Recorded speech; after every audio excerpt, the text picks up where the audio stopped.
we need to be using block grants rather than categorical grants to get the states back to a position. That's our money, and we're giving it to Washington. We need to try to stop the flow from the state to the federal government of the money in the first place. But where we're ineffective, and until we get that trend reversed, that money ought to be coming back to the states in the form of a block grant. Here's X amount of dollars that you can spend in your state however you want to spend it. Let the state decide what they're going to do with those dollars rather than having to jump through the hoops of Washington.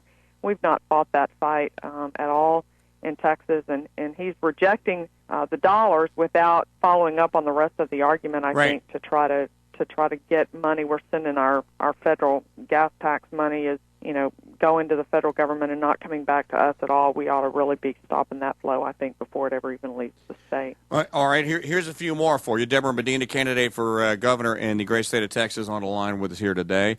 The Texas National Guard. Is the Texas National Guard a guardian of the state of Texas, or is it a guardian of wherever the president thinks they need to be deployed?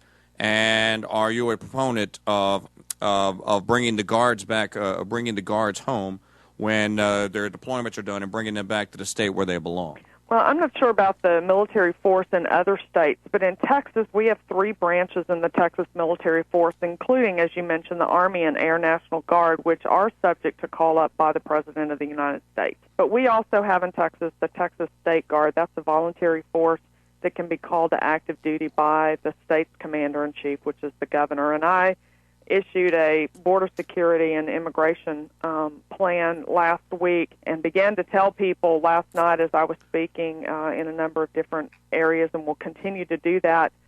We are going to secure the border in Texas. We are going to deploy Texas military force to the Texas border to assist private property and private property owners and local sheriffs and law enforcement to make sure that those individuals who would trespass on that private property understand that we welcome immigration through the gate called the legal port of entry. We'll be issuing notice to President Calderon and others in Mexico to let them know we're serious about protecting private property ownership rights in Texas. Right. And so I have said, I'm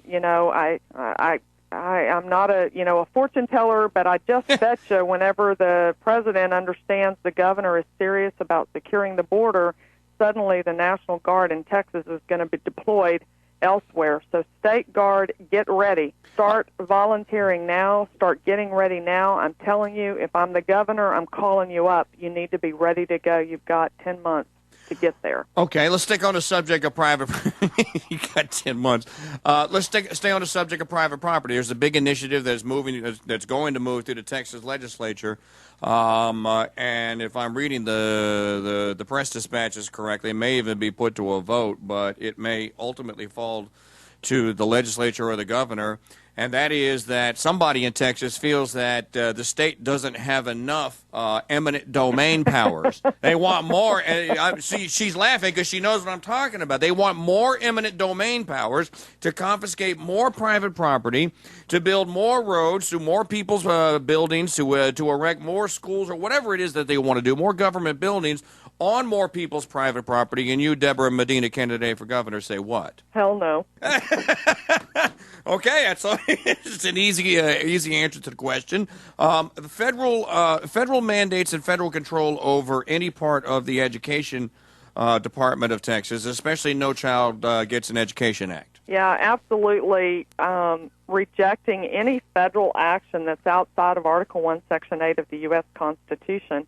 It's going to take us years to remove that invasive cancer that affects everything: education, family life, health care, agriculture, energy, manufacturing. But I think in light of the nationalization of health care and our finance industry and our automobile industry, Texas really, I'm calling on Texas to draw a line in the sand and say not one more inch, Washington, D.C. We are going to meet you at the federal courthouse every time you take a federal action that's outside of Article 1, Section 8 authority.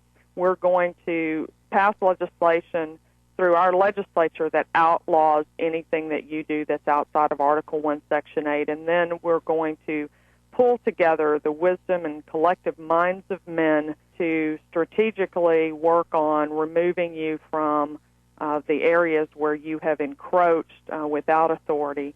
I think the first target that we have is on the EPA. We are looking very closely at how do we remove the fingers of the EPA from ag and energy and manufacturing in Texas. Right. Not to say that there doesn't need to be some oversight there, some regulation, but if there needs to be any, it's the state's job to do that. It is not the federal government. Thank you. So let's remove the EPA from the backs of Texans and tell those energy producers and providers, you get out there and get after it. We won't have an energy crisis in this country. Same is true with ag and manufacturing. Well, you got to watch it, Deborah, because you got this Oklahoman, who most people think is a Texan, T-Boone, running around, and he has some designs on those eminent domain laws, doesn't he? He has some designs on all that, doesn't he? He's got a lot of money, and he, likes, everybody wants subsidy for their industry, right. And it's not, the government is not the free market. It cannot pick and choose.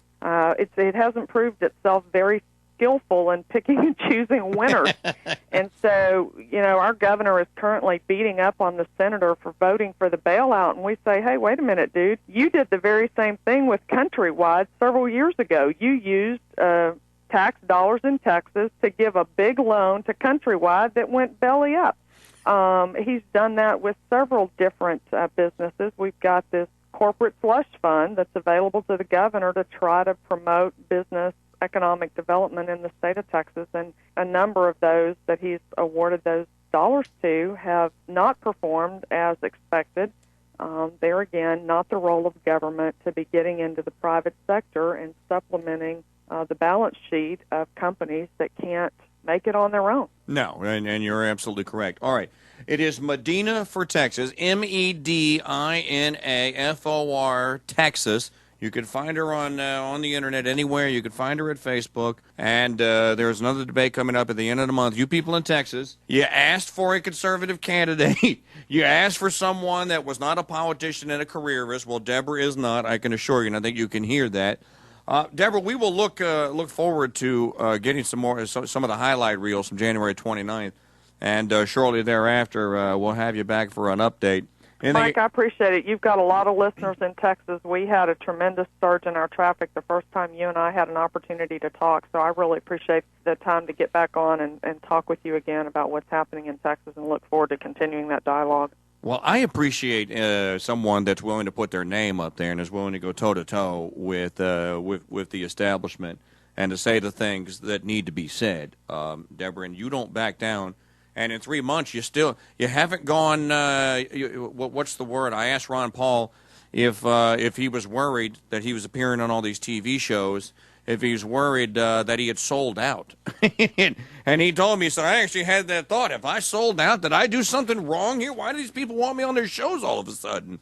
And when you start popping up on other shows, and I believe, and I know that you will, I have confidence you're not going to sell out, right? Absolutely not. I think, I've been pretty consistent on message for 20 years. I'm going to stay there. I'm going to stay there in part because I recognize that politics is a corrupting influence, and I've been leading the charge in Texas to say we need to put a rule in at the political party level to term limit our candidates, not to punish them, but to protect them from that all-corrupting influence of politics. Pick the best men and women that you can find to serve you, to serve us in public office, but bring them home after a time. The party ought to be figuring out what the right time frame is and then bringing them home. And people say, well, you'll remove good people from office, and I say, God, I hope so. That's the intention, isn't it? Yeah. We don't want to leave them there until they're corrupt. Bring them home while the family can still look them in the eye and know who they are. I say the biggest fear I have about getting into the political arena is going home one day and having my children look at me and say, who are you? We never knew you. Fantastic. All right, Debra, listen, continued good luck to you. Keep the pressure on, and we will talk to you after the next debate. Thank you. Thank you, Mike.